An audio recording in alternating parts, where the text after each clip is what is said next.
Oui. Bon, ben c'est mon truc à regarder. Bonjour à toutes et à tous. Donc on est parti pour une petite heure sur la notion de pertinence et voir un petit peu comment on peut l'appliquer, quels sont les champs d'application et comment on peut l'appliquer au travers de nos établissements de santé, mais également des établissements médico-sociaux, hein, voir le champ de la ville. Tout peut être soumis à pertinence quand on a compris un petit peu à quoi ça servait. Je vais donc débuter par l'atlas des pratiques médicales pour vous donner un petit peu pourquoi cette notion de pertinence elle est importante. Donc l'atlas des pratiques médicales, c'est un atlas qui a été fait en France sur une dizaine d'interventions où on s'est amusé à regarder un petit peu les taux d'intervention par département pour des interventions standards, classiques qu'on retrouve un petit peu dans toute la France. Et entre guillemets, on pourrait dire que tous les Français sont à peu près égaux et doivent subir les mêmes interventions.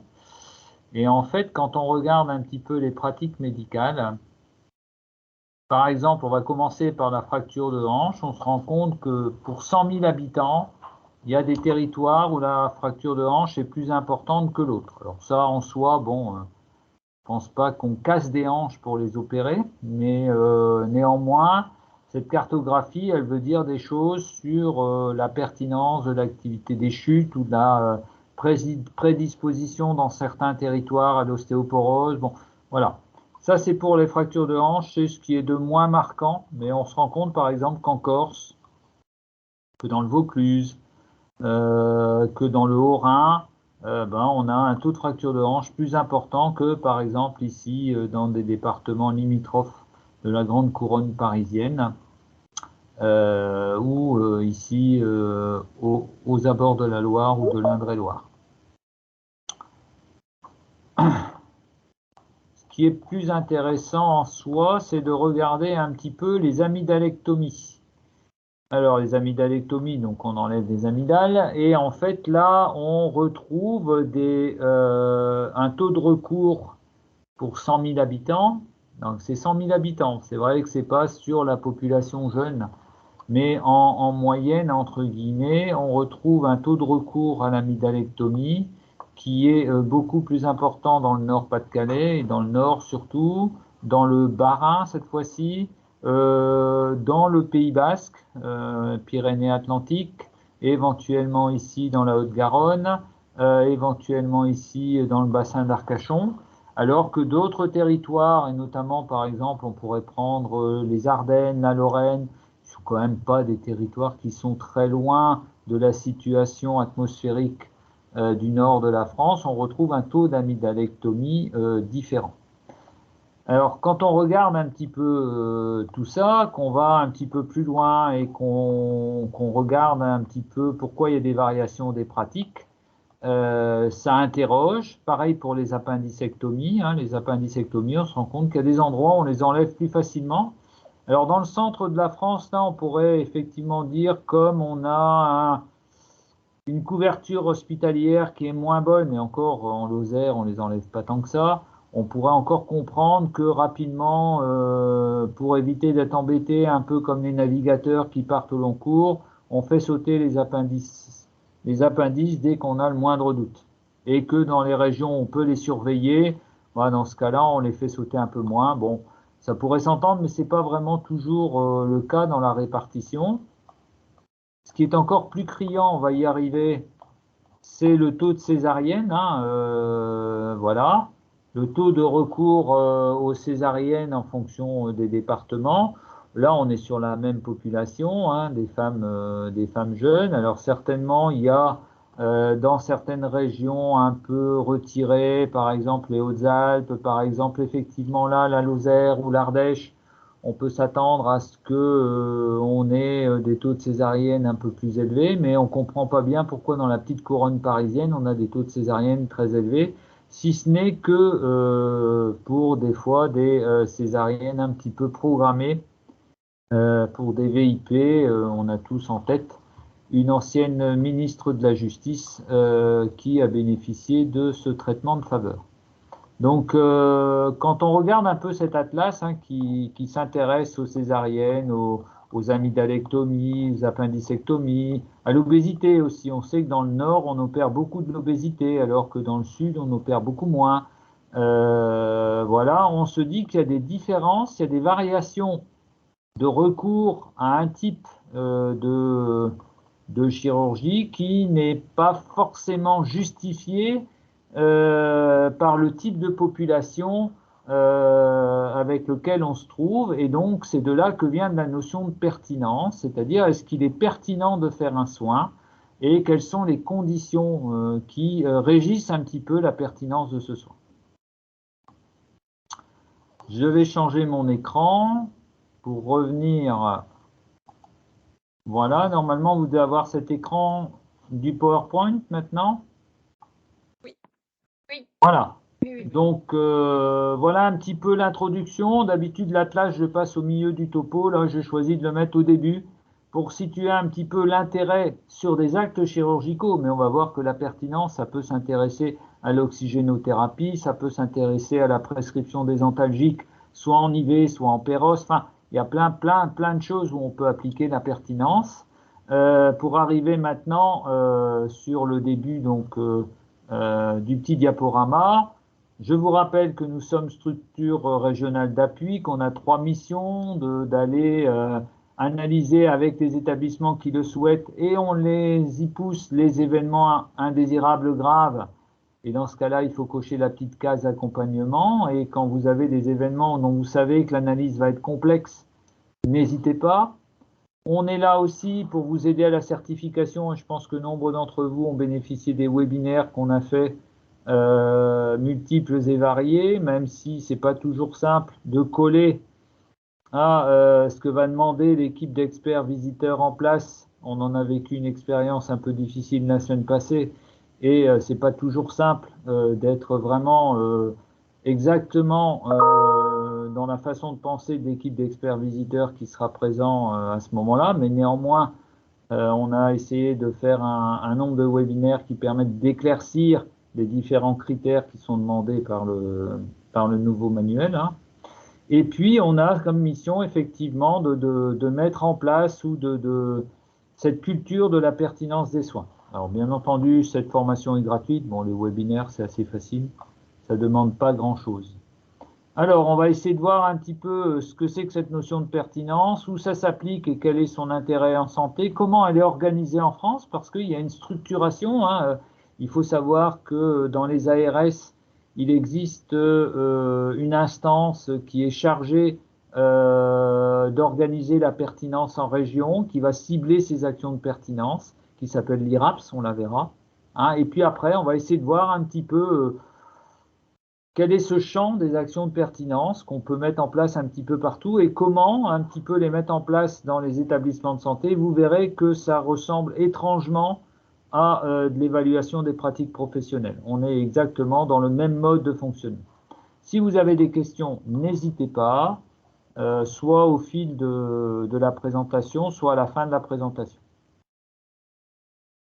Alors, qu'entend-on par pertinence? Alors, la pertinence, c'est l'adéquation des soins, actes diagnostiques, thérapeutiques ou de prévention, et des hospitalisations aux besoins des patients. Alors, l'analyse de la pertinence évalue la prescription et l'utilisation appropriée des soins et des hospitalisations, mais aussi des actes de prévention, souvent on l'oublie, et on a vécu pendant 2 ans cette pertinence de la vaccination, hein, qui est un acte de prévention, et qui continue d'ailleurs actuellement.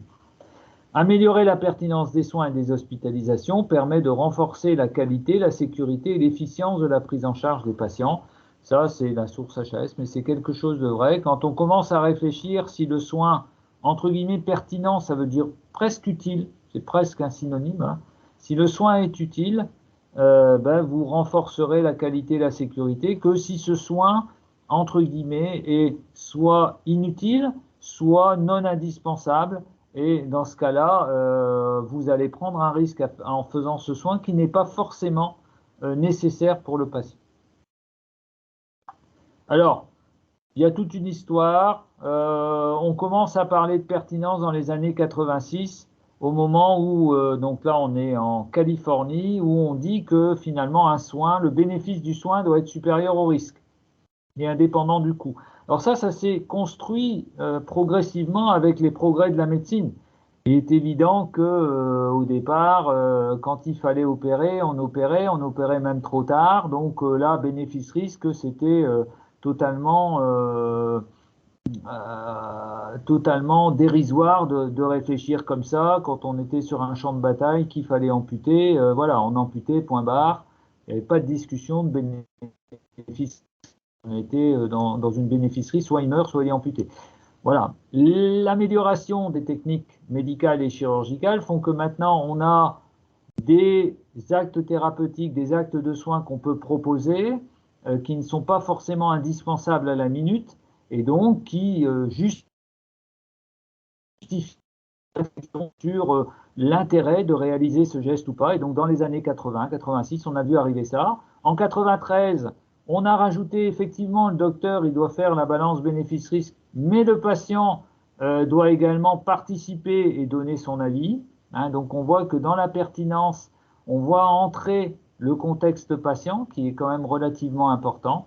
Et puis en 2003 en France, on a vu arriver cette notion de pertinence de façon beaucoup plus importante dans la mesure où on a, et de façon indirecte d'ailleurs, dans la mesure où le budget des hôpitaux, des établissements de santé a glissé d'un budget global où on vous dit, ben voilà, vous avez autant d'argent, démerdez-vous avec, peu importe ce que vous en faites dans le bassin de vie dans lequel vous êtes, du moment qu'à la fin vous êtes équilibré. Et si en décembre vous avez plus d'argent, vous arrêtez. Moi j'ai connu ça, hein, j'ai connu ces situations-là. À une logique où on vous dit, bon ben maintenant vous allez faire des actes de soins, vous allez être rétribué à l'acte de soins, et donc immédiatement pour éviter la dérive, parce que on connaît la façon d'augmenter un budget. Hein. On augmente le nombre d'actes d'un certain type qui rapportent gros tout en coûtant pas grand-chose, au profit d'autres actes qu'il faut réaliser mais qui rapportent moins. Donc on est passé sur une logique de la tarification à l'acte, et là la pertinence devient extrêmement importante pour qu'il n'y ait pas de dérive financière, même si on a parfaitement connu des dérives financières avec la T2A, et tout le monde peut en rapporter. L'avantage, c'est de normaliser les moyens sur l'ensemble du territoire, et c'est d'avoir, entre guillemets, une prise en charge sur le territoire pour un type de maladie qui corresponde aux indications de la maladie, et non pas, comme vous avez vu pour les amygdalectomies, un endroit où on enlève beaucoup les amygdales, puis un endroit où on respecte scrupuleusement les vraies indications de retrait des amygdales. Moi, clairement, j'ai pas eu le choix en 1965, hein, j'avais 3 ans, on m'a dit, mon garçon, on va t'enlever les amygdales. Je suis pas certain qu'il fallait les enlever. Bon, maintenant elles sont parties, on va pas les remettre. Mais je suis pas sûr que j'avais des indications à retirer. Mais dans la mentalité du public, hein, et encore maintenant, ben, un garçon qui grandit pas bien ou qui a quelques rhinopharyngites ou quelques otites à répétition, c'est les parents ou les grands-parents qui disent enlève-lui les amygdales, tu verras, ça va aller mieux. Voilà. Donc on a un petit peu ça, alors que c'est absolument pas des critères médicaux. Donc c'est une normalisation pour qu'on ait un suivi des protocoles, des recommandations actuelles. Et donc la pertinence des soins, elle va s'appuyer beaucoup sur les recommandations actuelles, et c'est pour cette raison que la pertinence des soins est quelque chose qui est mobile dans le temps, parce que les recommandations peuvent changer dans le temps. Alors, l'autre grand mouvement qui fait tendre vers la pertinence, c'est justement que le patient soit acteur de sa pathologie, et c'est typiquement le choix doit être réalisé par le patient. C'est d'ailleurs un critère qui est recherché par les experts visiteurs désormais. Alors d'un point de vue médical, pour nous les docteurs, c'est pertinent quand le bénéfice est supérieur à la qualité de vie, au risque lié à... Voilà. Alors le bénéfice qu'on attend nous, c'est un gain d'espérance de vie, c'est amélioration de la qualité de vie, on commence à le voir arriver, soulagement de la douleur, réduction de l'anxiété, supérieur au risque bien entendu, avec une marge suffisante. Mais vous voyez là-dedans, bah, l'environnement du patient, on n'en parle pas tellement, alors que la pertinence, elle doit prendre en compte effectivement ces éléments médicaux, mais elle doit associer aussi une information et une décision partagée par les patients, une justice sociale, c'est-à-dire qu'il ne faut pas qu'il y ait une dérive et que certains patients qui ont beaucoup d'argent peuvent avoir des activités ou des soins de très haut niveau et d'autres qui n'ont pas d'argent ne peuvent pas l'avoir. C'est vraiment une égalité d'accès aux soins, c'est vraiment la justice distributive, c'est quelque chose qui est assez fort dans notre pays en termes de distribution des soins. Et donc, c'est quelque chose sur lequel la pertinence joue de façon importante. Si vous êtes pertinent, vous allez pouvoir répartir correctement le peu d'argent que nous donne l'État pour fonctionner. Et puis de la bienfaisance. La bienfaisance, c'est être efficace, utile et utile dans le contexte du patient. Je raconte toujours ça, même si ça peut choquer un peu. Il est très difficile de proposer une transplantation cardiaque à un SDF qui refuse de vivre dans un domicile fixe parce que lui, c'est sa vie d'être SDF, parce qu'on sait très bien qu'on va aller à la catastrophe, que donc le greffon qu'on va lui mettre, il risque d'avoir un rejet très rapidement parce que les médicaments vont pas être suivis, parce que le suivi médical ne va pas être réalisé. Donc dans ces cas-là, la pertinence de greffer quelqu'un sans domicile fixe, et en plus avec psychiatriquement des troubles réels, devient quasiment nul, voire il vaut mieux ne pas le faire, parce que dans ce cas-là, la justice sociale, la distributivité risque d'être atteinte. Donc on retrouve cette notion de pertinence, elle prend en compte effectivement des notions médicales, mais également des notions socio-économiques dans lesquelles on peut plus les oublier à l'heure actuelle. Grosso modo, c'est la bonne intervention au bon moment, au bon endroit pour le bon patient dans son environnement. Ça ressemble un peu à la règle des 5B pour le médicament, mais on est un petit peu. Un bénéfice supérieur et bénéfice qu'on attend, c'est au sens large. C'est pas simplement, bon ben voilà, on l'a opéré du cœur, ça va aller mieux. Mais si on l'a opéré du cœur et que derrière, il y a tout qui se débricole, les reins, le foie, le respiratoire, certes, on aura un bénéfice sur le plan cardiaque, mais sur le plan rénal, sur le plan hépatique et sur le plan qualité de vie, on ne sera pas aussi bon. Donc il faut réfléchir au sens large. Et puis ça permet des dépenses à bon escient et équitable. Donc forcément, il y a un lien pertinence-finance, mais le lien peut être inverse aussi. On peut également coûter plus cher en faisant de la pertinence. Mais quand on fait de la pertinence de façon générale, on va équilibrer les coûts et on va, en règle générale, être bénéficiaire. Mais ce n'est pas obligatoire.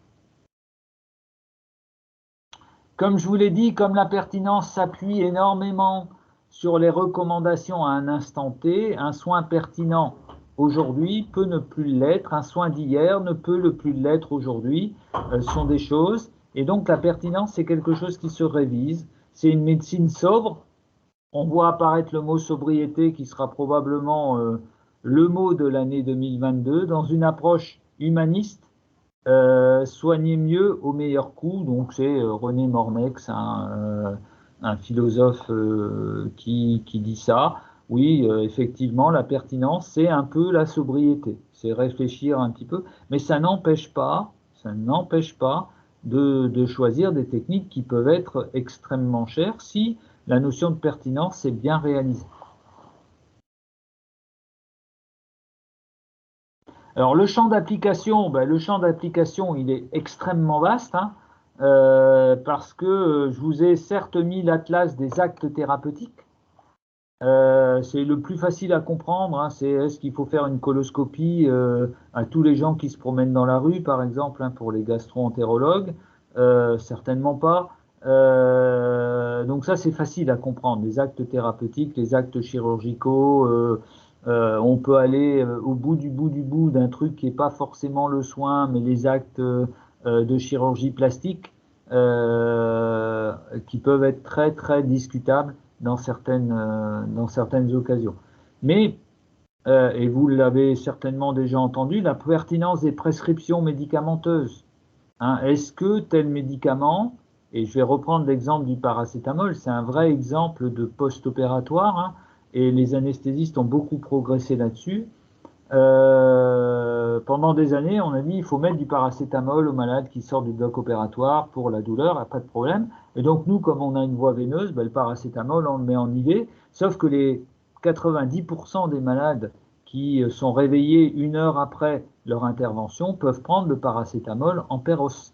D'ailleurs, souvent, ils prennent un repas, une collation, et puis on continue le paracétamol en IV, qui coûte plus cher parce qu'il faut une ligne veineuse, qui entraîne des risques infectieux, voilà. Donc, simplement, cette pertinence-là, est-ce qu'on continue le paracétamol en IV ou quand faut-il donner du paracétamol en IV? C'est la bonne question à se poser. Ça, c'est un exemple de pertinence.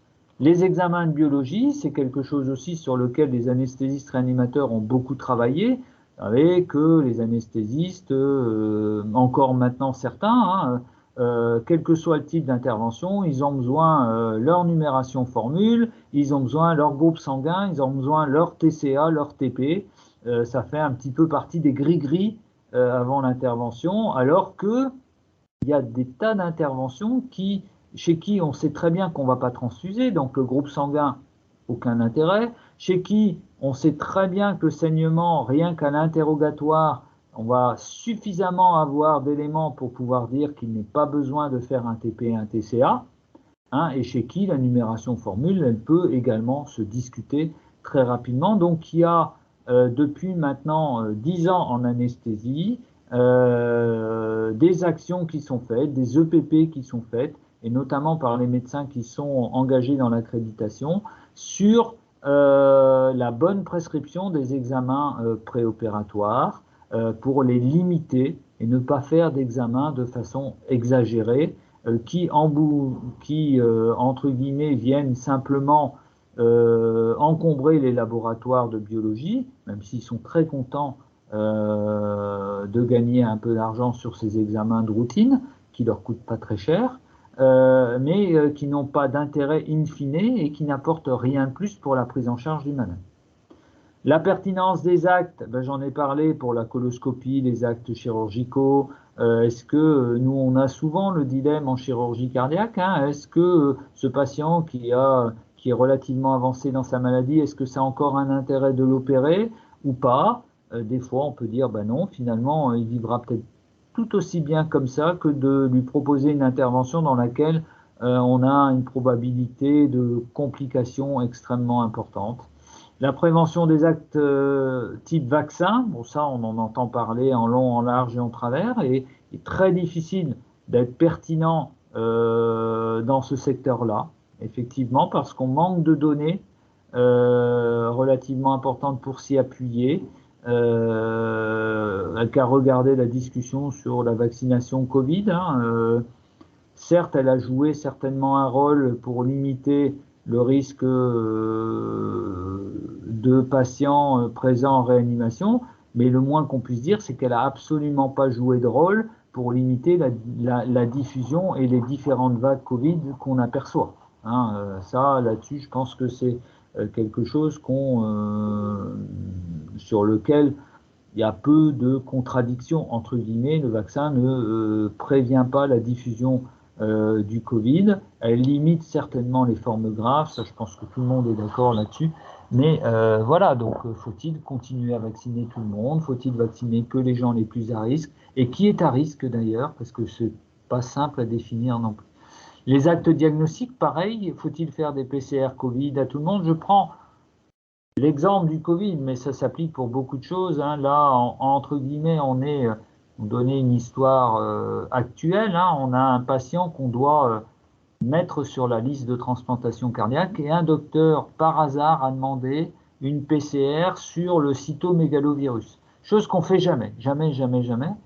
Et là, la PCR revient positive. Et c'est une PCR qui n'a pas du tout été faite parce qu'il y avait des signes cliniques. Hein. Elle a été faite de façon systématique. Et là, du coup, on se retrouve un petit peu dans la difficulté parce qu'on a une PCR positive, on doit greffer ce patient. Est-ce qu'on greffe ce patient avec une PCR positive? Alors que si on n'avait rien fait du tout, on n'aurait rien regardé du tout, il aurait eu deux principes parce que c'est l'attitude du service. Un traitement contre le cytomégalovirus à la sortie de sa transplantation, parce que c'est le protocole du service. Mais là, maintenant, comme il est infecté à cytomégalovirus, tout le monde commence à regarder les choses en disant « mais qu'est-ce qu'on fait avec ça ?» Donc, faire des actes qui n'ont pas lieu d'être, ça peut aussi amener à des décisions qui deviennent extrêmement compliquées. Donc, c'est pour ça que la pertinence a un rôle aussi dans la fluidité des soins. Et puis après, il y a des pertinences des actes thérapeutiques, hein, donc, et par exemple pour reprendre le Covid, hein, en fonction des différentes vagues, en fonction des taux d'occupation des réanimations, l'accès aux réanimations a été variable et la pertinence de la réanimation chez les gens infectés au Covid, il n'y a pas à dire, elle a été variable dans le temps. Et là, on voit qu'il y a des variables autres qui viennent s'appliquer à la notion de pertinence. Pour ça que je vous ai dit que la notion de pertinence est une notion qui bouge dans le temps.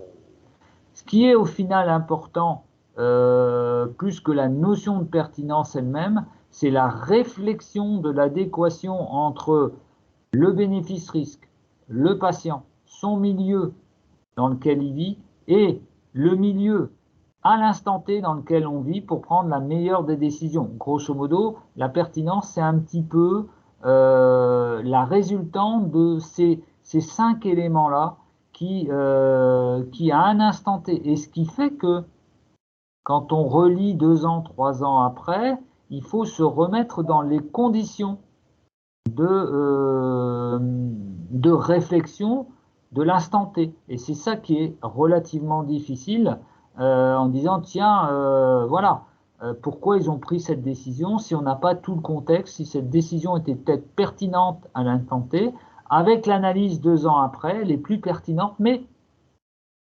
replongeons-nous dans cet instant T. Donc c'est quand même, il y a un travail à faire quand on veut faire de la pertinence, il y a un vrai travail de réflexion. Ça peut aussi être la pertinence des filières, des parcours, des coopérations, des logiques. On peut, la prise en charge médicale, l'obésité par exemple, ça en est l'exemple type, hein. On sait que la prise en charge de l'obésité, c'est une filière qui passe par d'abord de la diététique, de la remise en route, du sport, puis ensuite éventuellement de la chirurgie. Mais maintenant, il y a une deuxième ligne qui commence à apparaître, c'est qu'on a des traitements médicamenteux, notamment des traitements qui sont dérivés du diabète, qui ont une action anti-obésité relativement importante et qui font reposer le diagnostic de cette filière globale avec la chirurgie. Donc, voilà, le monde évolue, on se retrouve. L'oxygénothérapie, moi, quand j'ai commencé jeune interne au SAMU, on me disait tu vas chercher un malade, tu lui mets de l'oxygène. Bon, parce que voilà, parce que ça faisait médicalisation, parce que comme ça, au cas où, il avait toujours un petit peu d'oxygène. Maintenant, on nous dit clairement non, non, non, non, surtout, on met de l'oxygène que si le malade présente une désaturation. Voilà, donc les choses ont complètement évolué. Alors, soit vous avez un cerveau qui est scellé dans le béton et vous restez sur votre oxygène systématique à tout le monde, soit vous avez une certaine plasticité cérébrale et c'est pas simple, et donc vous vous dites, bah oui c'est vrai, on va mettre de l'oxygène que si j'ai une saturation qui est mauvaise. Alors ça, bien entendu, entre les années 85 et maintenant, on se retrouve avec aussi une saturation en oxygène qu'on peut avoir en achetant un petit capteur chez Lidl. Donc ça facilite aussi, entre guillemets, le recours et la bonne utilisation de l'oxygène.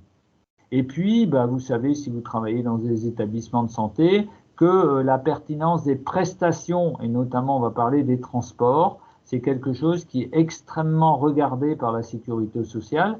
C'est tellement regardé depuis 30 ans que je ne comprends pas qu'on soit toujours obligé de le regarder. Ça veut dire qu'on regarde mais on ne fait pas grand-chose pour faire évoluer les choses. Donc la pertinence des prestations également, hein, modalité d'hospitalisation, type de parcours de soins, hospitalisation à domicile, Prado, transport, tout ça, ça fait partie des éléments sur lesquels on peut appliquer la pertinence. Alors, pourquoi cette notion? Donc, je vous ai montré l'Atlas tout à l'heure, hein, mais parce qu'on sait clairement qui a des gestes inutiles, hein, et ces gestes qui n'ont pas d'intérêt, amydalectomie chez tous les enfants, ben forcément, vous allez entraîner des complications non souhaitées. Il faut savoir que l'amydalectomie chez l'enfant, le gros risque, c'est la chute d'escar, et que régulièrement, chaque année, il y a 1 ou 2 enfants qui meurent de chute d'escar, d'amydalectomie. Donc, clairement, faire des amydalectomies à tout le monde avec le risque de chute d'escar, ce n'est pas une bonne idée. Donc, soyons ciblés dans les indications d'amydalectomie. La pertinence, elle permet ça. C'est aussi une sous-utilisation, hein, et cette sous-utilisation, elle peut être liée au fait qu'effectivement, comme on fait trop de gestes inutiles, ben on ne fait pas les bons gestes parce qu'on n'a pas la place pour les faire. Ça, c'est dans les plateaux techniques. Hein, ou bien l'application de recommandations. Par exemple, très longtemps, vous avez eu un IQSS sur l'infarctus, avec un patient qui sort post-infarctus, doit avoir des bêta-bloquants, doit avoir des statines, doit avoir un anti-agrégant, et c'était l'IQSS, tout simplement parce qu'on s'est rendu compte que les patients qui sortaient de l'hôpital après un infarctus, ben, ils n'avaient pas ces 3 éléments qui sont des éléments basiques de la prise en charge de l'infarctus. Et donc là, on a à la fois de la pertinence positive et de la pertinence négative. Et puis, on peut avoir aussi de la mauvaise utilisation. C'est un petit peu le recours moi je parle toujours de la radio de crâne, hein. Pendant des années, on a fait des radios de crâne aux gens qui avaient un traumatisme crânien, en se disant s'il y a une fracture, c'est grave, s'il n'y a pas de fracture, c'est grave. Il y a plein de lésions crâniennes sans fracture qui peuvent être extrêmement graves. Donc la radio de crâne, en fait, elle n'a aucun intérêt pour ce qu'on recherche. Elle a un intérêt de montrer un trait de fracture, de toute façon on n'y fera pas grand chose, sauf s'il y a un gros déplacement, et auquel cas on va remettre la paroi en place, mais cette radio de crâne, elle ne témoigne en rien de ce qui s'est passé à l'intérieur de la boîte. Donc on l'utilisait à mauvais escient. Voilà un petit peu pour le contexte de cette pertinence, de où ça vient et à quoi ça sert et sur quoi ça s'applique. Alors, qu'est-ce qui va pousser un petit peu en France pour mettre en place cette notion de pertinence? Alors, il y a au niveau national un comité de pilotage. Je vous ai parlé au niveau régional d'une instance régionale. Et puis, dans les établissements, vous avez aussi des éléments qui poussent à la pertinence. On reverra certification, CAQES, PAPRAPS. Et puis, les spécialités médicales. Il faut savoir que les spécialités médicales, on commence à leur expliquer un petit peu la pertinence des soins, d'une manière un petit peu différente, parce qu'on parle surtout de recommandations et de guidelines, mais on voit que dans le DPC et dans la future accréditation des médecins, là, on voit que la pertinence commence à s'imposer. Alors, au niveau national, il y a un comité de pilotage national de cette pertinence qui va choisir des actions sur lesquelles on va vouloir évoluer. Par exemple, ces actions, elles sont essentiellement tirées de l'atlas que je vous ai montré. Donc une action sur les amydalectomies, une action sur les césariennes, une action sur les appendicectomies, sur la chirurgie d'obésité. Ce comité, il est composé de la TIH. La TIH, ça permet d'avoir les données, hein, de savoir un petit peu comment sont utilisés les actes de soins en France et ensuite de les passer par région, voire par département.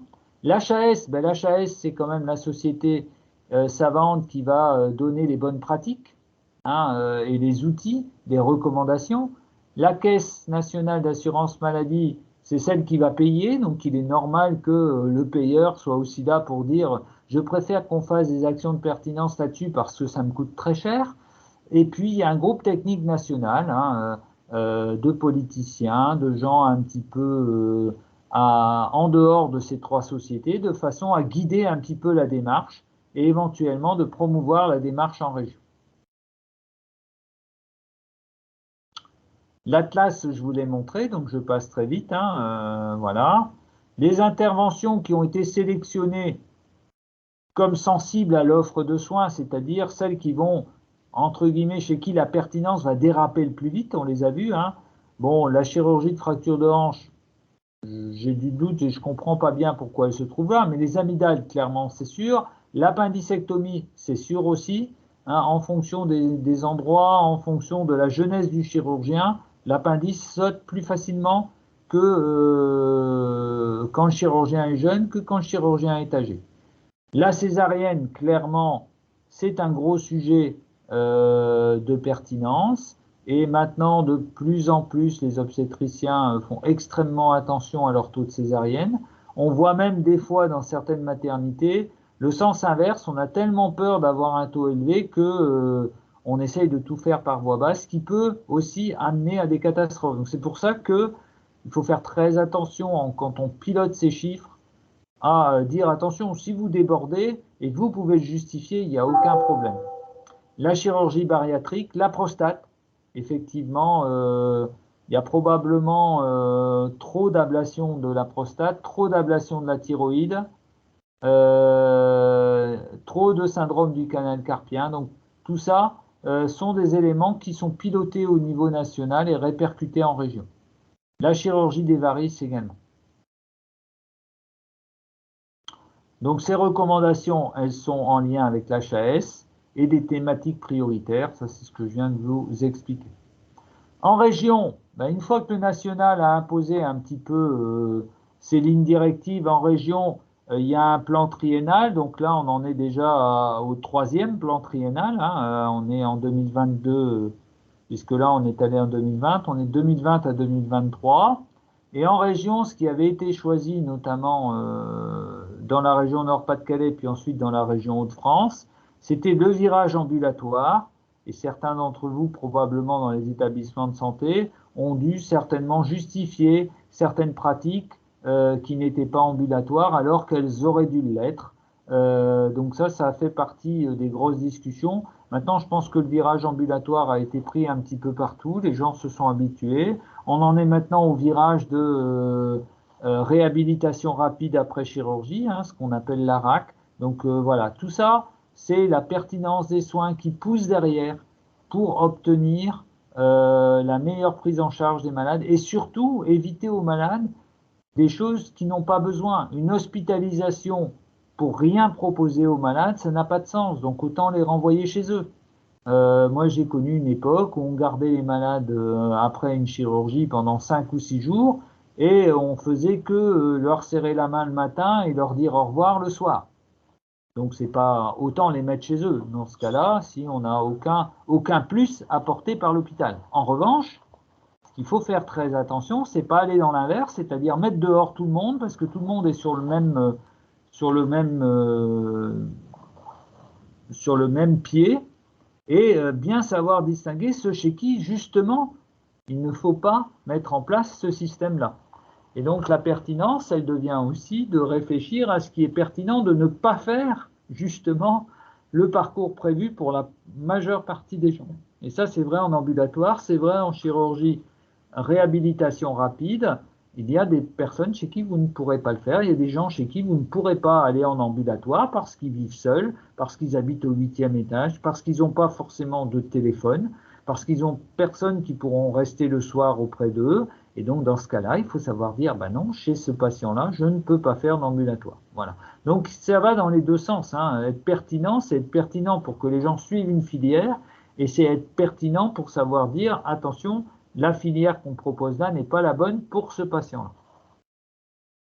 L'autre objectif, c'est les prix sur les médicaments et notamment les génériques. Et ça fait partie très souvent des CAQES de demander aux hôpitaux d'avoir un certain pourcentage d'utilisation de génériques et de l'améliorer progressivement. Et les bons usages de soins, ville, hôpital. Bon, ça fait partie des objectifs régionaux. Il y a un comité et ce comité définit un plan qu'on appelle le PAPRAPS. En ce qui concerne les docteurs sur le plan national, vous savez qu'une partie des docteurs des spécialités à risque peuvent s'inscrire dans une démarche d'accréditation. Et dans ce cas-là, dans cette démarche d'accréditation, ils ont des programmes dans lesquels certains sujets touchent la pertinence des soins. Par exemple, en anesthésie, c'est la pertinence des examens biologiques. C'est également la pertinence de certains relais de médicaments en préopératoire. La certification des hôpitaux, bien entendu, elle pousse également à la pertinence des soins, en demandant le consentement du patient, en ayant une balance bénéfice-risque dans les consultations. Les établissements, par le biais du CAQES, ont également une motivation supplémentaire à être pertinents dans l'utilisation des soins qu'ils produisent. Et hors établissement, vous avez les ordres, l'URPS, TAQES, qui poussent aussi les médecins libéraux à avoir des attitudes qui peuvent parfois être discutables, mais qui sont souvent des attitudes de pertinence des soins.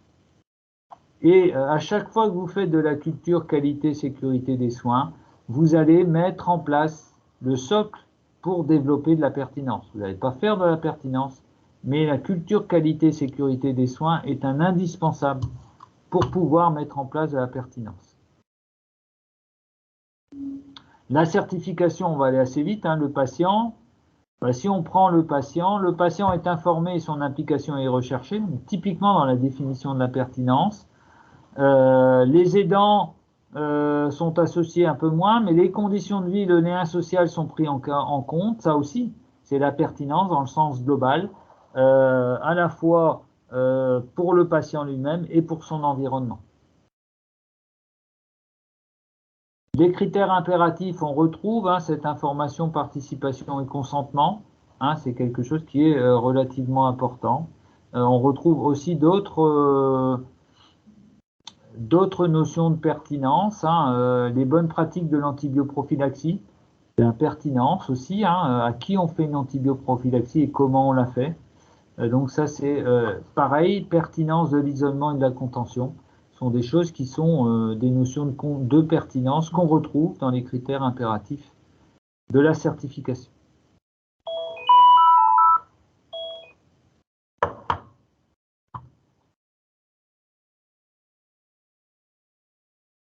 Alors, vous avez la fiche thématique que je viens de sortir du manuel de certification. Vous voyez que les experts visiteurs pendant la visite porteront une attention particulière aux expertises individuelles et collectives, aux connaissances scientifiques, aux recommandations de bonnes pratiques. Je vous ai dit que c'était la base pour mettre en place une action de pertinence, à la balance bénéfice-risque et aux préférences du patient quant aux alternatives thérapeutiques. On retrouve exactement le choix du patient, la balance bénéfice-risque et l'indication qui est posée sur un socle de recommandations actuelles.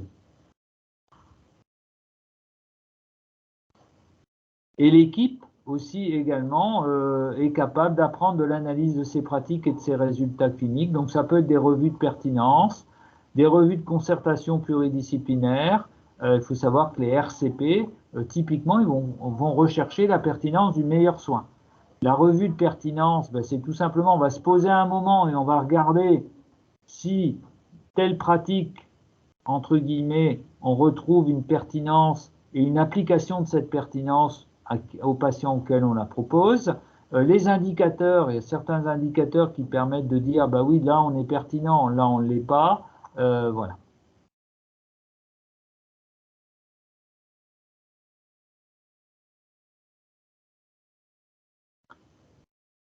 Je continue tranquillement. Les types de pertinence, donc je vais repasser assez vite, je vous ai dit, les prescriptions médicamenteuses, examens de biologie, les actes, soit médicaux, soit chirurgicaux, soit radiologiques.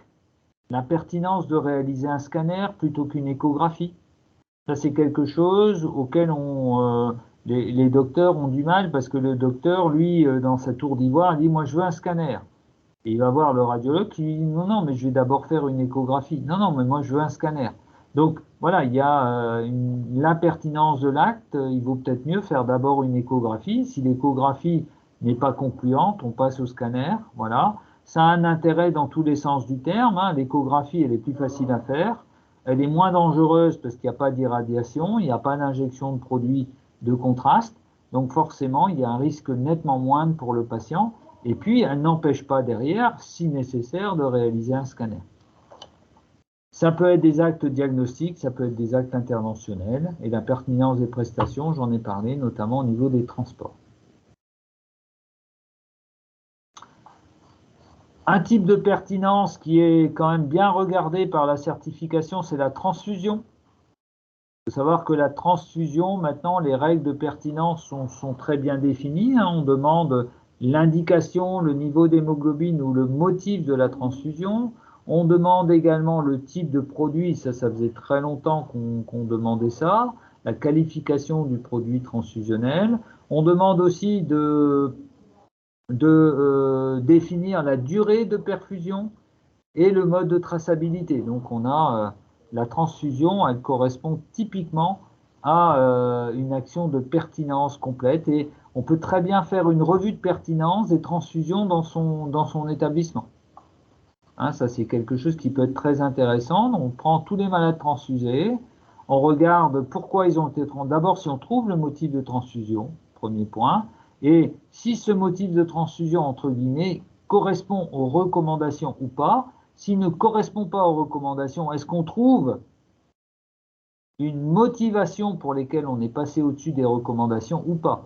Et à l'issue de cette revue de pertinence des transfusions, on peut trouver des axes d'action. Déjà, premier point, on ne retrouve pas l'indication de la transfusion, donc ça veut dire qu'il faut expliquer à l'ensemble des prescripteurs que désormais, il faut indiquer pourquoi on veut transfuser. Et ensuite, si on trouve des transfusions qui ne correspondent pas aux recommandations, il faut diffuser les recommandations et expliquer, voilà. Donc là, par exemple, un exemple de revue de pertinence, les transfusions sanguines.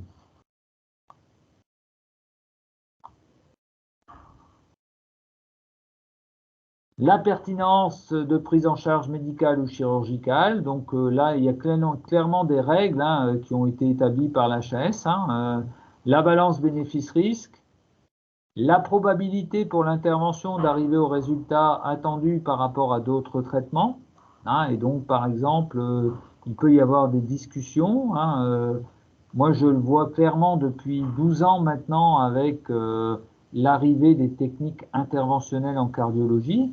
Hein, jusqu'en 2010, quand on devait être opéré d'une valve aortique, on était opéré par un chirurgien qui nous ouvrait le thorax. Depuis 2010, on est capable de mettre en place cette valve aortique sans ouvrir le thorax, en passant simplement par une artère. Quelle que soit l'artère d'ailleurs du corps qu'on choisit, on peut toutes les utiliser pour passer la valve qui va se déployer à la place de la valve aortique native.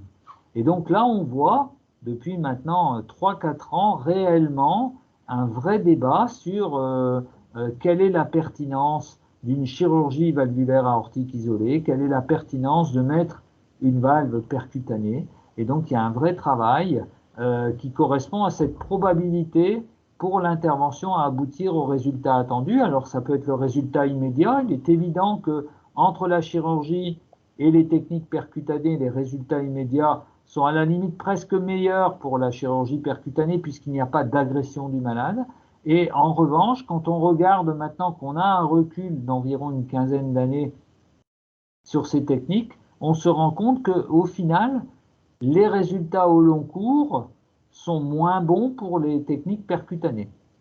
Donc, voilà, il y a une discussion, il y a des choses qui évoluent. Quand je vous dis que la pertinence évolue, ben, elle évolue dans le temps et on n'a pas toujours la capacité de trancher tout de suite, donc il faut un certain temps.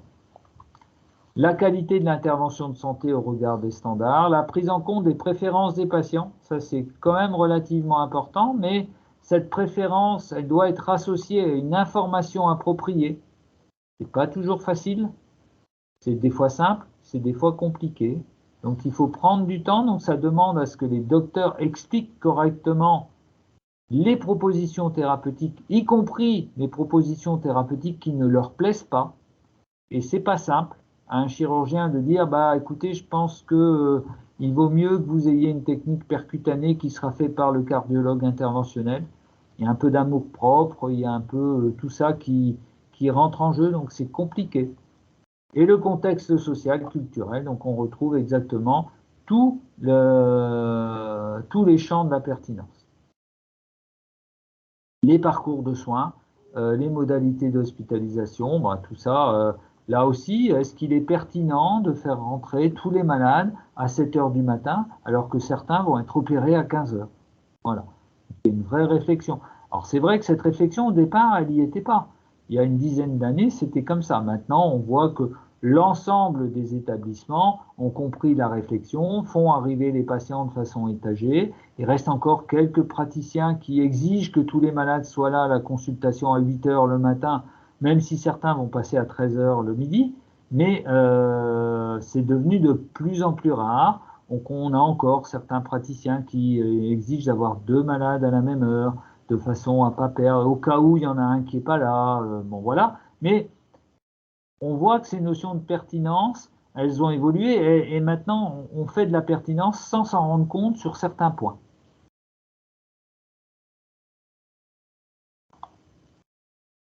Alors en pratique, maintenant que j'ai fait beaucoup de blabla, comment on bâtit une action de pertinence? Bon, je vous ai déjà donné une petite idée pour la transfusion, par exemple. Il y a différentes manières de bâtir cette action de pertinence. Mais la première des choses, c'est de bâtir la cible. Que voulez-vous analyser? Alors, ça peut être par exemple la pertinence des voies veineuses dans un service. Est-ce que dans mon service, les patients qui bénéficient d'une voie veineuse en ont réellement besoin? Ça peut être, voilà, dans mon service, tous les matins on fait des gaz du sang. Est-ce que réellement c'est pertinent de faire des gaz du sang à tous les malades tous les matins? Dans mon service, systématiquement, les malades ont tous du paracétamol parce que c'est de la chirurgie. Et voilà, est-ce que c'est bien de mettre ce paracétamol en IV plutôt qu'en Péros? Ça peut être un parcours. Est-ce qu'il est pertinent de faire passer les patients par la chirurgie ou est-ce que c'est pas mieux de faire un service d'orthogériatrie où ce sont les gériatres qui gèrent et le chirurgien qui passe voir? Voilà, une réflexion à avoir. Bonne occupation des lits, ça c'est typiquement la revue de pertinence qui est donnée quand vous regardez un petit peu les documents de l'HAS, on va la voir arriver tout à l'heure. Ça va aussi toujours débuter par un point d'étape. Vous êtes obligé à un instant T de regarder un petit peu où vous en êtes par rapport aux bonnes pratiques. Voilà. Vous avez défini l'action que vous voulez faire, voie veineuse, par exemple. Vous allez dire, bon ben voilà, je vais regarder maintenant tous les malades qui ont une voie veineuse dans mon service. Est-ce qu'on l'utilise ou pas? Et est-ce que quand je l'utilise, ce que j'utilise, je ne peux pas le mettre en péros, entre guillemets? Ça va être le premier point. Voilà. Et vous allez avoir une étape, une situation.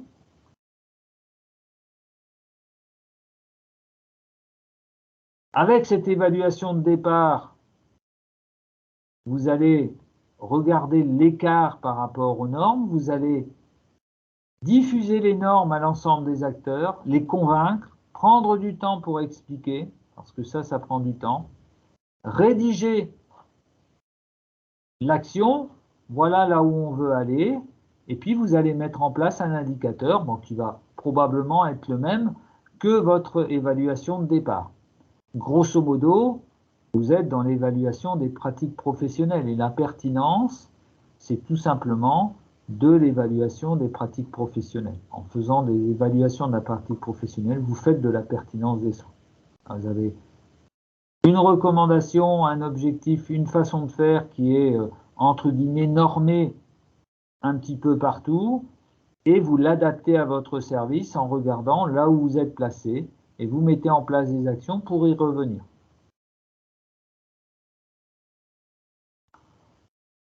Par exemple, je prends toujours le Covid un petit peu, le port du masque pendant la période Covid. Faut porter, faut pas porter. Donc, je vais me poser des questions. Est-ce que le masque limite la transfusion? Quelle est la qualité? Quel type de masque je dois porter? Comment je dois le porter? Comment je dois le renouveler? Quand je dois le porter? Est-ce que je dois le porter tout le temps? Est-ce que c'est simplement dans les pièces fermées? Est-ce que c'est tout le temps à l'extérieur, quels que soient les gens que je rencontre et la distance avec lesquels je me trouve? Donc il y a toutes ces questions-là auxquelles je dois répondre. Les questions qu'on s'est posées en 2020. qui doit le porter? Est-ce que tout le monde doit le porter? Est-ce que seulement certaines personnes? Et puis, combien ça va me coûter?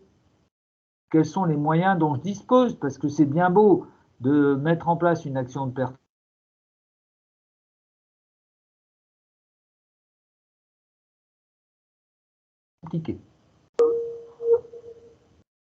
Une question? Oui, bien sûr que là. Alors là, la réponse. La pertinence peut être valorisée en EPP, bien sûr, bien sûr, bien sûr.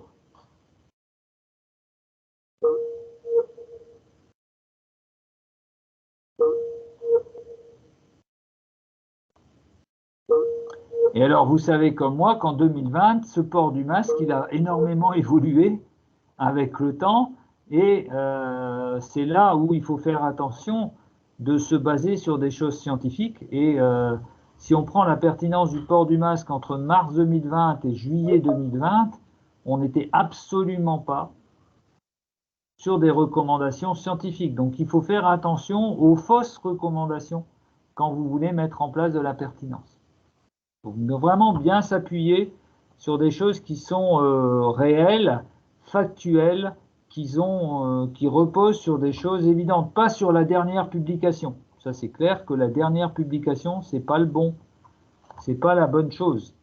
Des fois on n'a que ça. Si on prend par exemple la pertinence de l'intervention chez un patient Covid+, à l'heure actuelle, la SFAR dit qu'il faut attendre 6 semaines entre le moment où on détecte le patient Covid+, et le moment où on va l'opérer. Donc, ce qui fait qu'il y a beaucoup de reports d'intervention et que parmi ces reports d'intervention, certains patients sont quand même relativement urgents. Donc, entre guillemets, ils ont le temps de se dégrader avant qu'on les opère. Cette recommandation, elle repose sur une étude qui est uniquement observationnelle. Donc elle demande, entre guillemets, d'être retravaillée. C'est vrai si les patients n'ont pas de risque de dégradation dans les 6 semaines. Si maintenant les malades ont un risque de dégradation, à ce moment-là, la pertinence veut qu'effectivement on prenne en compte le fait que ce patient soit Covid+, qu'on prenne en compte l'impact de la chirurgie sur le risque pulmonaire, et on fait la somme des deux et on regarde si le bénéfice-risque penche vers l'intervention ou penche vers l'attente. Voilà. Et peut-être que l'attente dans ce cas-là, elle doit plus être de 6 semaines, mais peut-être que 15 jours suffisent pour passer le risque pulmonaire lié au Covid. Voilà. Donc, cette notion de pertinence, elle s'appuie sur des recommandations fortes, et si ce ne sont pas des recommandations fortes, elles nécessitent une réflexion en plus. Donc ça peut être des fois compliqué, mais la plupart des actions que vous allez mettre en place n'auront pas du tout cette complexité. Une méthode, j'en ai parlé pour les transfusions. Si vous regardez le document de l'HAS, vous verrez que dans le document de l'HAS, vous allez avoir une revue de pertinence des soins qui se pose sur pertinence des admissions ou des journées d'hospitalisation. Alors ça, c'est très à la mode en ce moment, puisque on a quand même partout des difficultés à trouver des lits. Donc c'est un algorithme qui permet pour chaque patient qui est présent dans votre établissement de santé de dire est-ce qu'il est hospitalisé? Oui, non. S'il n'est pas hospitalisé, il sort. Est-ce que cette admission est pertinente? Oui, ben dans ce cas-là, hop, c'est fini. Non, on va chercher pourquoi elle n'est pas pertinente. Voilà. Elle n'est pas pertinente parce que le patient ne pouvait pas avoir accès aux examens complémentaires dans son secteur en libéral, ou parce qu'il ne pouvait pas avoir accès à un traitement intraveineux parce qu'il n'y avait pas d'infirmier ou de système de perfusion disponible, parce que en libéral, on n'avait pas réussi à trouver des personnes pour poser le diagnostic, donc il est arrivé à l'urgence. Comme il est arrivé à l'urgence, qu'on n'arrivait pas à poser le diagnostic, il est resté hospitalisé, ou parce qu'il nécessite une surveillance rapprochée. Et puis voilà, de fil en aiguille, vous pouvez, sur l'ensemble des patients hospitalisés, dire bah oui, lui c'est pertinent, lui c'est pas pertinent. Voilà. Ça ne veut pas dire que vous allez sortir les malades, mais vous allez pouvoir avoir un indicateur sur lequel vous allez pouvoir travailler. Et voilà, vous pouvez faire ça, par exemple, sur la pertinence des gens qui sortent après-midi. Hein, on sait que beaucoup de sorties se font vers 14-15 heures, alors que ce serait quand même plus intelligent de libérer les lits vers 10 heures. Alors ça peut être parce qu'on a pris l'habitude de faire manger les patients avant qu'ils s'en aillent, parce que tout simplement Le nettoyage des chambres, de toute façon, même si on les libère à 10 heures, il sera fait à 15 heures. Donc il y a des tas de choses sur lesquelles on peut agir. Mais des fois, ça peut être intéressant d'avoir ces chambres libres à 10 heures pour faire monter des gens des urgences et éviter l'engorgement. Alors, il y a des tas de prises en charge qui incorporent la pertinence, hein. En gériatrie, par exemple, on peut s'intéresser aux infections urinaires, c'est-à-dire non pas aux infections urinaires, mais aux traitements antibiotiques qu'on va mettre sur des sondes à demeure. On sait que les patients qui sont sondés à demeure ont une contamination de leurs urines sans qu'il y ait forcément d'infection urinaire ou d'infection du bas appareil, voire du haut appareil urinaire, donc il ne faut pas les traiter. Et on sait qu'en gériatrie, régulièrement, des gens qui ont des ECBU positifs alors qu'ils n'ont pas d'infection de l'appareil bas urinaire sont traités. Donc on a une mauvaise utilisation des antibiotiques avec tous les risques qui peuvent aller entre le risque allergique chez le patient, le risque d'apparition de bactéries multirésistantes chez le patient et le risque environnemental d'apparition de bactéries multirésistantes par l'utilisation un peu large des antibiotiques. On combine tous les risques, ce qui fait que quand on fait une action en expliquant à l'ensemble des gériatres, des médecins de ville, éventuellement des infirmiers qui suivent ces patients, de dire oui, le CBU est positif, mais il n'y a pas de température, il n'y a pas de signe urinaire, et donc c'est simplement une contamination, on ne traite pas, éventuellement on utilise des petits moyens, hein, ça peut être le cranberry, ça peut être l'hydratation, ça peut être l'alcalinisation des urines, pour éviter d'utiliser des antibiotiques. On a la même chose en pédiatrie, c'est pas noté sur le tableau là, mais vous avez une grande campagne à l'heure actuelle sur infection virale et antibiotiques. Clairement, l'utilisation des antibiotiques en pédiatrie sur les syndromes infectieux de la sphère ORL, c'est typiquement des actions de pertinence pour savoir et avoir les bonnes règles pour prescrire les antibiotiques au bon moment et non pas sur des infections virales où on sait très bien qu'ils n'auront aucune activité.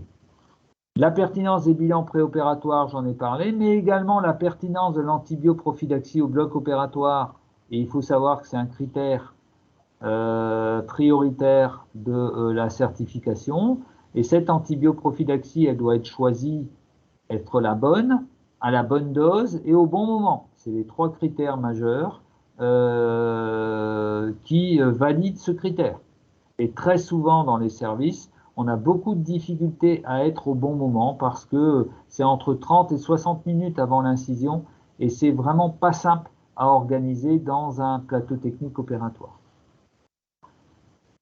Les thérapeutiques IV versus Péros, il est évident que c'est beaucoup plus simple et beaucoup moins coûteux de donner des médicaments par voie orale que des médicaments IV. Or, on voit encore beaucoup de prescriptions IV avec le fait que c'est en IV, ça va agir plus vite, c'est en IV parce qu'il y a une voie veineuse. Donc, il y a tout un travail de pertinence qui commence à se faire. Moi, je le vois en réanimation, même en réanimation chez nous, où on passe beaucoup en Péros, alors qu'on a quand même des voies intraveineuses, voire centrales, relativement importantes. Ce qu'il faut savoir, c'est que dans les actions de pertinence, il y a des choses qui rapportent gros qui ne sont pas du tout compliquées. Par exemple, ici au CHU, on va mettre une action de pertinence sur les moyens d'oxygénothérapie pour limiter le recours aux optiflots qui, depuis la période Covid, sont devenus quasiment la manière de mettre de l'oxygène aux malades. Le fait de l'humidification de l'oxygénothérapie, dans beaucoup d'endroits, on humidifie l'oxygène qu'on introduit dans le nez des patients, même à bas débit, alors que ça n'a aucune utilité. Donc autant retirer ces humidificateurs qui coûtent cher, vu le nombre d'utilisations, par exemple ici au CHU, on va quasiment faire une économie de 100 000 euros, rien que sur cette action de pertinence de l'humidification de l'oxygène. Donc, ce n'est pas des actions souvent compliquées. Alors, bien sûr, on va devoir convaincre les docteurs, les soignants, que c'est exactement la même chose, qu'il n'y a pas de répercussion. Donc, il va y avoir un grand moment de formation pour bien faire comprendre l'intérêt de la méthode et non pas sur le plan financier, simplement sur le fait que ça n'a aucune utilité. Les facteurs clés qui vont faire que votre action de pertinence va fonctionner, c'est il faut que ça ait un impact, ça a du sens, ça touche un bon nombre de patients. Pas la peine de faire de la pertinence pour un acte de soin que vous faites exceptionnellement. Il faut convaincre les leaders, ça c'est clair, et il faut repérer les gens qui sont contre votre action pour aller les voir, aller les convaincre. Et une fois que vous les avez convaincus, ça devient quasiment les meilleurs porte-parole. Pas toujours simple, mais c'est des fois ce qui marche le mieux. Avoir une organisation revue et optimisée, un pilotage efficace et motivant, des indicateurs, la recherche de facteurs profonds. Je peux vous raconter l'histoire en césarienne depuis 12 ans maintenant. On mobilise de plus en plus vite, on réautonomise de plus en plus vite les patientes. Et pour les réautonomiser, il faut retirer le cathéter péridural, il faut retirer la sonde vésicale, il faut les mettre au fauteuil. Et on a voulu faire ça dans un petit établissement du nord de la France, dans les années 2012. On était tous les docteurs d'anesthésie étaient convaincus, et puis voilà.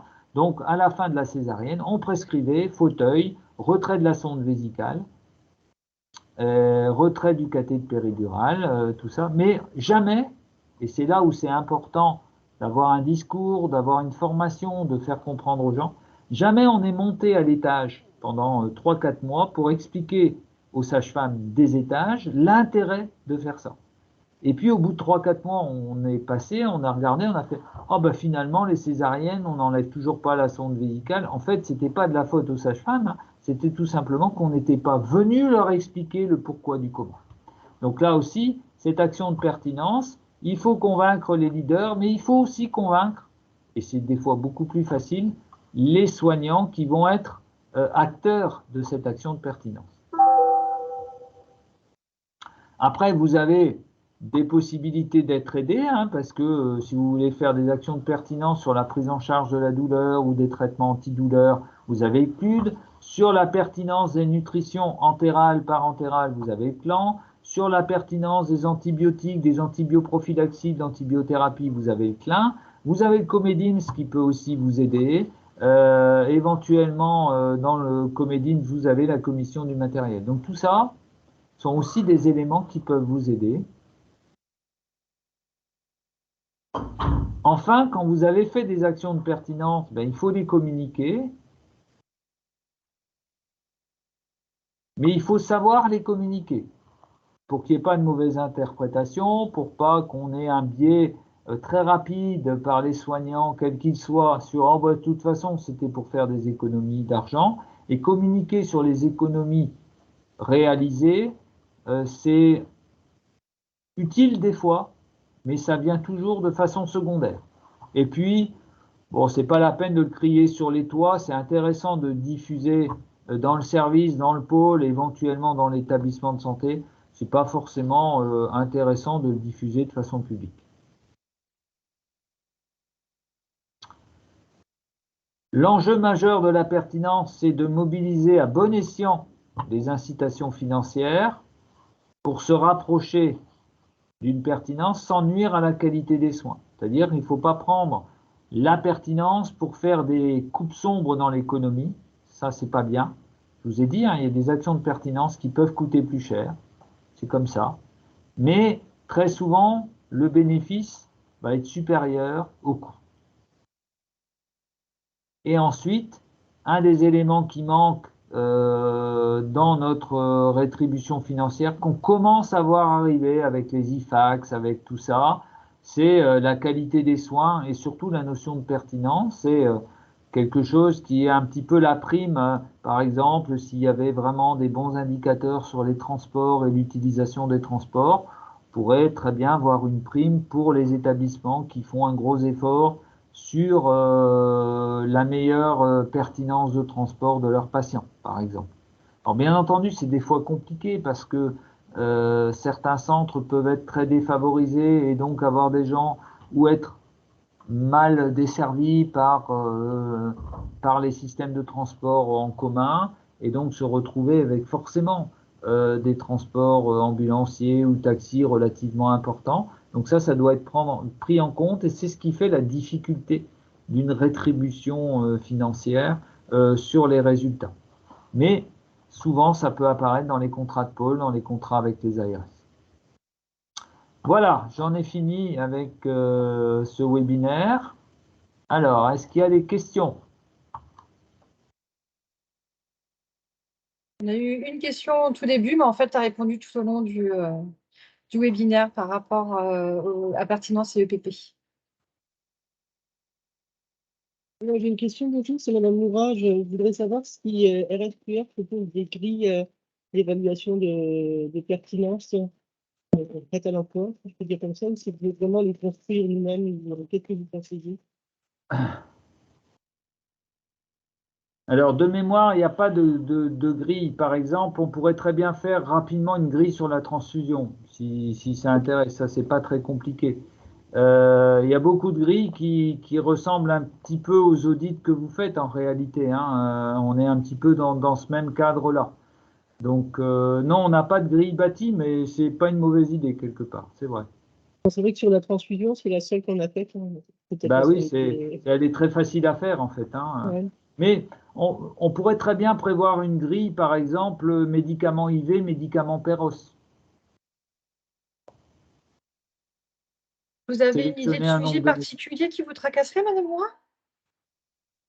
Alors, on avait en tête la pertinence des hospitalisations en SSR et la pertinence des durées de séjour.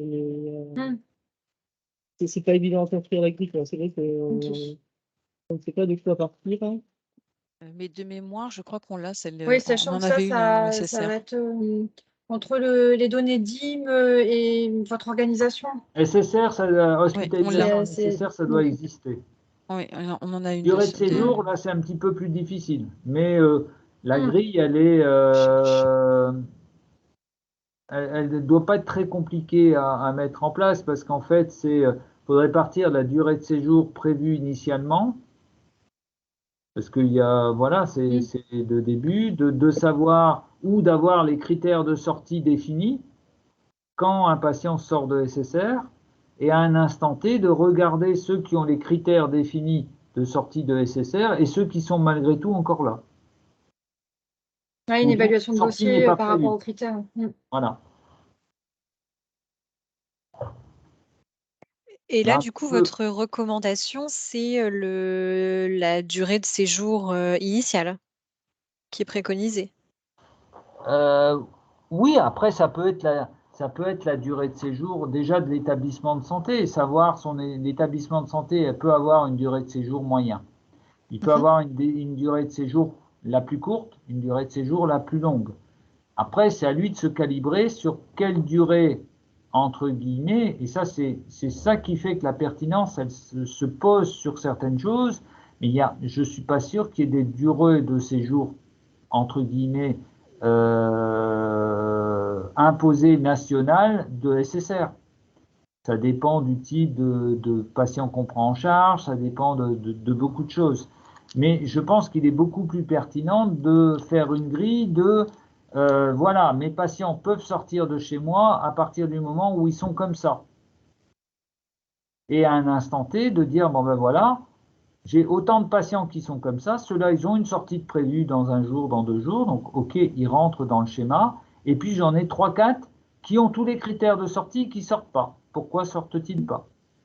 C'est ça qui est intéressant, plus que d'aller vers une durée moyenne de séjour. Oui, donc la recommandation, c'est pas forcément une recommandation officielle validée, ça peut être une organisation interne. Cette réflexion-là, moi, je préfère celle-là de dire, voilà, moi, je veux que mes patients sortent dans tel état, tel machin, quand tel critères sont atteints. Et une fois que j'ai Parce qu'en atteint ces plus, critères, nos exigences, ils sortent. Voilà. on peut être plus exigeant que les recommandations en plus. Donc, oui, il faut voir ce qu'il y a en interne. Exigeant, ça peut être moins exigeant, voilà. Et ça, là, on est plus dans le médical que dans quelque chose où c'est la caisse d'assurance maladie qui vous dit, bah voilà, le SSR, c'est 5 jours, basta. Moi, ça ne m'intéresse pas. C'est là où je dis que la pertinence, elle doit garder un niveau aussi soignants. Alors là, vous soulevez justement quelque chose qui, moi, me pose souci en tant que qualiticien, c'est quelle légitimité pour un qualiticien de pouvoir imposer. Alors, Il là, c'est accompagne. intime, hein, c'est intime. Vous, en tant que qualiticien, vous C'est la pouvez méthode. dire, voilà, il y a une notion de pertinence. Mm. Où vous la mettez? Vous voyez les soignants et où vous mettez votre notion de pertinence. S'il faut, vous invitez vos soignants au webinaire. Parce que beaucoup de soignants en font de la pertinence sans le savoir. Mais il y a des secteurs sur lesquels on n'en fait pas. Et donc, c'est intéressant de se dire, voilà, de sensibiliser. Et vous, effectivement, vous n'aurez pas la légitimité pour le faire parce qu'on va vous renvoyer dans les cordes en disant, mais vous n'êtes pas soignant, c'est moi qui décide, machin. Après, Mais le qualiticien, comme il a accès aux fiches d'événements indésirables, peut être en alerte sur des dérives et qui pourrait donner envie, enfin, donner le besoin d'évaluer la pertinence de certaines choses, si c'est des événements récurrents, par exemple. Non, ça, c'est très clairement pas signalé. Hein. Non, Non, mais mais par bon. exemple, je prends chez nous, moi j'ai été interpellée par le correspondant hémovigilance parce que justement, il y avait une recrudescence de transfusion aux urgences. Donc, il nous a contactés, «Qu'est-ce que je peux faire?» Donc, on a déclenché une réunion avec les urgentistes et de moi-même, j'ai proposé une analyse de pertinence, pour bien leur faire comprendre, tout à peut-être fait. que la recrudescence, c'est normal parce qu'effectivement, les patients le justifient, il y a une augmentation de l'activité qui fait que, ou alors effectivement, il faudra se remettre en question sur les pratiques. Donc au départ, j'ai pas du tout parlé de remise en question, en Non, fait, mais de c'est la exactement pertinence. comme ça qu'il faut faire. Vous êtes, entre guillemets, les qualiticiens, vous êtes les détenteurs des outils et du mode dont fonctionnent les Complètement. outils. Après, vous n'êtes pas dans la décision ou les recommandations, entre guillemets. Mais vous pouvez dire, il y a certainement des recommandations.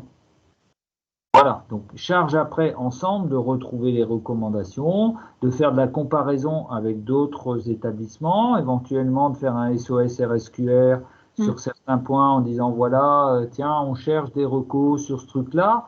Bon, la transfusion, c'est vraiment le truc facile parce qu'il y a un décret, il y a des trucs, c'est facile. Je pensais à un autre truc, mais ça m'est sorti de la tête.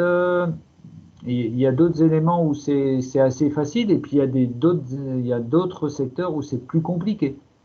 Voilà. Et c'est vrai que moi, en tant que qualiticienne, j'aurais envie de mettre en place des revues de pertinence parce que c'est attendu par la HAS, mais si c'est pas un besoin du terrain, c'est un peu difficile, quoi. Donc, et comment les stimuler pour Alors, qu'ils. moi, je les nommerai pas pertinence des soins, mais je les emmènerai à amélioration de nos pratiques. Déjà. Comme ça fait moins peur.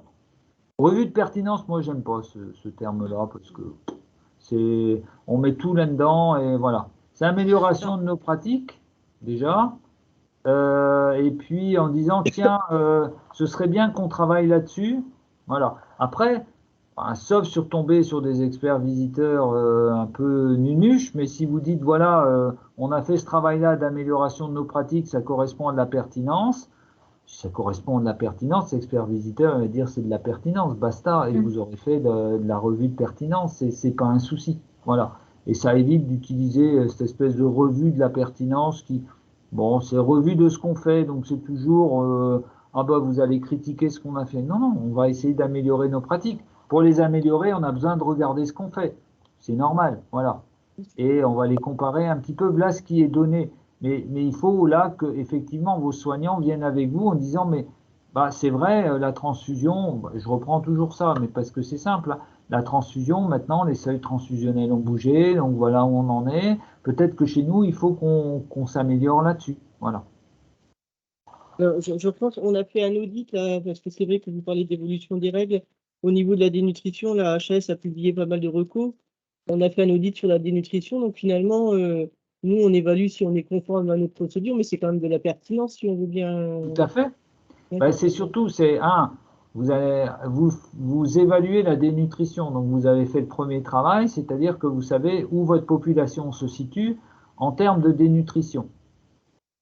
Maintenant, le deuxième travail, c'est au final, qu'est-ce qu'on fait chez nous, chez ces malades qui sont dénutris? Il suffit de regarder, il y a quelque chose de fait, il n'y a rien de fait, voilà. S'il n'y a rien de fait, là, vous mettez en place avec le clan la détection de ces malades dénutris et propositions de prise en charge. Alors, ça peut être des compléments alimentaires, ça peut être la sonde nasogéginale, voilà. Et il y a certains services qui seront peut-être très bons, et il y en a d'autres qui seront moins bons, voilà. Et du coup, c'est une évaluation des pratiques par rapport à un référentiel, c'est une EPP, et derrière, vous voyez s'il y a un écart ou pas, et Et la vous en pertinence à mettre en profitez, place. pour faire de la pertinence de la nutrition. Plutôt Voilà. que de mettre des compléments alimentaires à tout le monde, parce que tout le monde est dénutri, alors qu'il y en a peut-être qui n'en ont pas besoin, plutôt que de ne pas mettre de sonde nasogéginale parce qu'on a mal détecté la dénutrition, et voilà. Et entre guillemets, vous remettez dans les cases, et quelque part, au final, l'ensemble de l'action est éventuellement l'amélioration des pratiques et en même temps de la pertinence. Voilà. Alors il y a un dernier point qui me pose souci aussi, c'est qu'effectivement, nous, on a l'habitude de construire des grilles d'audit, mais là, j'ai l'impression que c'est un peu plus complexe que simplement cocher des cases, quoi. Il faut une analyse médicale du dossier. Oui, Ça me paraît compliqué de simplement cocher des cases, on est conforme, on n'est pas conforme.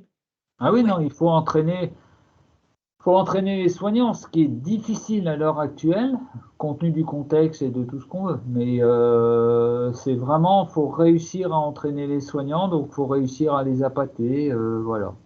C'est pas simple. Les soignants, ils ont forcément un sujet qui revient régulièrement au staff en disant mais pourquoi ce patient-là, il a toujours sa sonde à demeure, pourquoi ce patient-là, il est encore perfusé, pourquoi. Et c'est justement des sujets qui peuvent parfois agacer inutilement l'équipe. Et c'est en commençant sur des petits sujets comme ça que derrière, vous pouvez arriver après à les embarquer sur des sujets, d'autres sujets où elles participeront plus volontairement. Et où c'est eux qui vont faire l'analyse. C'est vrai que nous, je reprends la transfusion, enfin moi j'y connais rien du tout, et je les ai juste accompagnés, c'est eux qui ont formalisé leur grille. Alors pour le coup, la grille était très simple, hein. Je crois qu'on avait 4 items, 8 noms, et après c'est la recherche de pourquoi en fait, la justification. Et moi j'ai pas du tout fait l'analyse de pertinence, ça a été les médecins, hein. Non, mais le fait d'accompagner, et ça les rassure parce que justement, tout le monde n'est pas à l'aise avec l'outil informatique Excel ou l'analyse statistique de données. Et rien que ça, pour moi, c'est le rôle complet, propre du qualiticien d'accompagner dans toutes ces méthodes-là. Il y a l'importance du binôme cadre et chef de service pour impulser. Et aussi, nous, du coup, notre rôle, c'est aussi de conserver et de pouvoir restituer, mettre en forme. Enfin, on arrive aussi dans un deuxième temps au niveau logistique, s'il y a des réunions de restitution, s'il y a des documents de communication à mettre en place. On est vraiment très complémentaires. On est plus sur de la logistique vraiment sur cette thématique-là. Il faut que ce soit du clé en main en fait pour les professionnels. Voilà, qu'il n'y ait pas le blocage, comment on fait? Ah bah attendez, expliquez-moi comment, quel est le sujet, comment on peut faire, et on construire ensemble la grille et comment la restituer. C'est ça. Le soignant, il va vous donner les pistes sur quoi il veut travailler, comment il veut améliorer les choses, qu'est-ce qu'il ferait, qu'est-ce qu'il ferait pas, etc. Et vous, derrière, vous avez la méthodologie pour monter le document, en fait. En termes de méthode, c'est le même principe que les EPP, on fait une première vague, action, et une deuxième vague, ou pas spécialement Ça dépend un peu des résultats. Nous, en fait, on n'est pas bon de manière générale sur l'EPP. Tout ce qu'on peut valoriser en EPP, on le valorise. Donc nous, c'est inconcevable de faire de la pertinence sans le valoriser en EPP globalement. Et donc effectivement, on le prévoit sur. Alors c'est pareil, on n'en fait pas énormément, hein, mais on prévoit 2 analyses de pertinence par an, dont une qui est finalement le deuxième tour de l'année d'avant. Donc, comme ça, les équipes, ils sont pas essoufflés. C'est des sujets qu'on chope au détour d'un couloir. Et voilà, ouais. Non, ça, c'est pas grave. De toute façon, il n'y a pas un nombre défini de PP à avoir. on n'est plus en V2. Oui, Donc, et puis le tout, c'est qu'il y en ait. Voilà. voilà, c'est ça que c'est du sens pour les soignants, parce que si effectivement on sollicite de travailler avec eux et qu'au final, c'est parce que c'est un sujet que le qualiticien a décidé, eux, ils vont pas forcément s'y retrouver, même si peut-être c'est pertinent, mais si dans leur quotidien, il y a moins d'intérêt, bah, on est content, on aura un élément de preuve, mais derrière, est-ce que ce sera utile? Non, et du coup, on passe à côté du côté pertinent.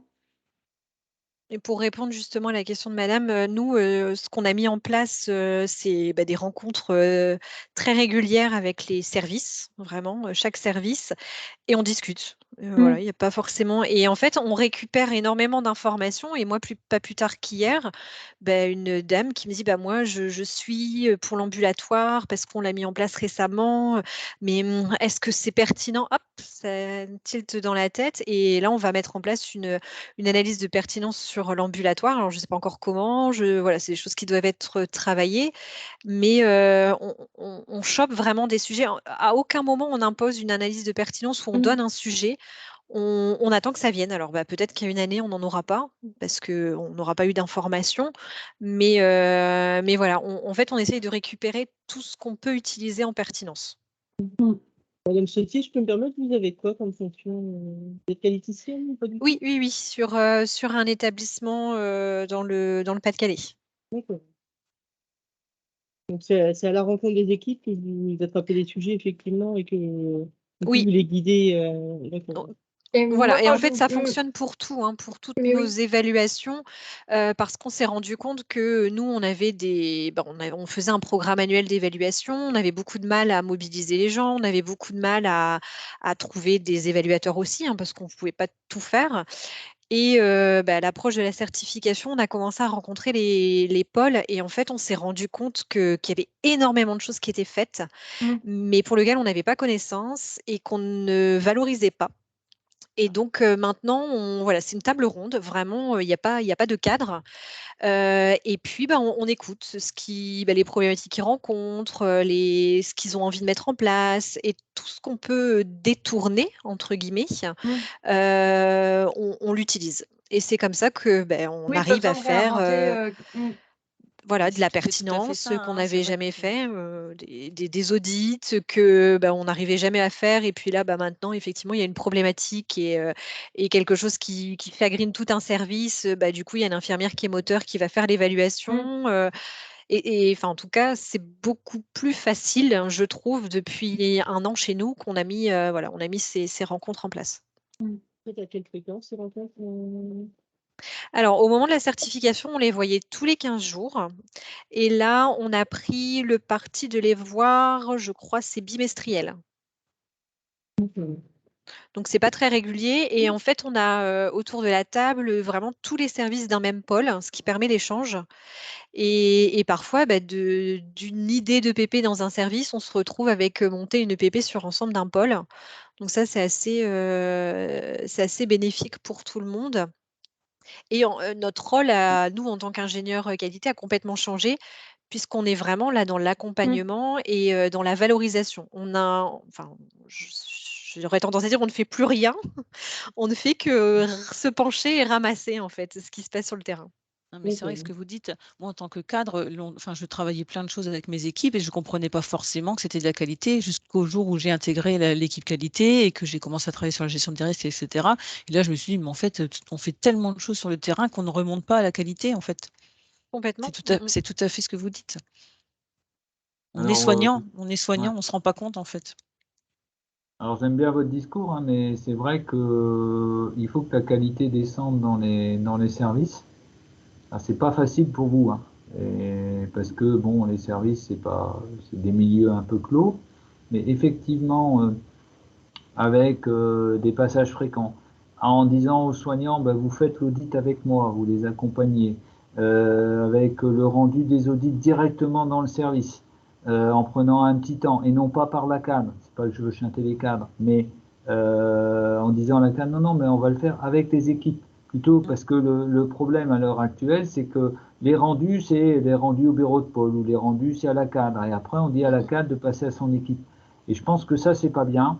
Je pense qu'effectivement, il faut que la cadre rende à son équipe avec l'équipe qualité. Les gens se connaissent.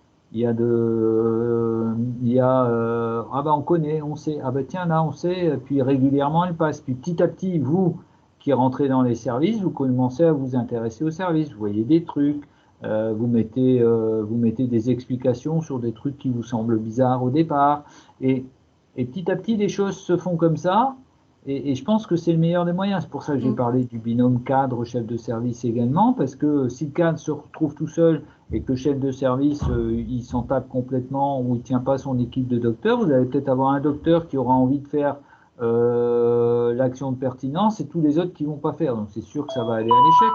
Si le chef de service est contre, ça va aller à l'échec. Donc on est toujours dans cette activité-là. Complètement. Alors, c'est vrai que le rôle du qualiticien a vraiment évolué.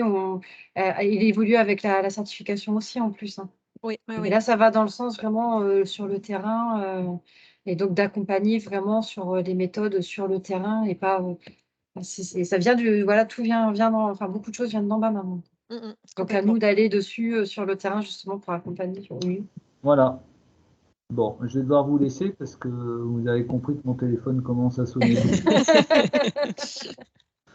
Donc voilà. Merci beaucoup de m'avoir écouté. J'espère que ça vous a éclairé un petit peu vos lanternes. Et puis, voilà. Oui, parfait, merci. Allez, bonne journée. Bonne journée. N'hésitez pas à nous recontacter si vous avez des questions. Avec plaisir, on essaiera d'y répondre au mieux. D'accord, merci beaucoup. Merci à vous. Merci beaucoup. Bonne fin de journée. Merci, au revoir.